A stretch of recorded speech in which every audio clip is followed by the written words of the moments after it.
the St. Pancras Renaissance Hotel, London.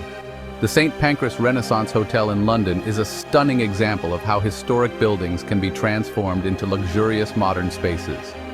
Originally opened in 1873 as the Midland Grand Hotel, this Gothic Revival masterpiece was designed by Sir George Gilbert Scott. Despite its grandeur, the hotel closed in 1935 and remained empty for decades, falling into disrepair. In the early 2000s, a major restoration project began to bring the building back to life. The renovation, completed in 2011, involved restoring the original Victorian features while incorporating modern amenities to meet the needs of contemporary guests.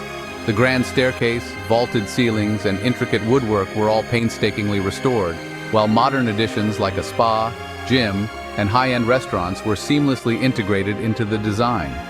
The result is a breathtaking blend of old and new, where guests can experience the opulence of Victorian England with all the comforts of modern luxury.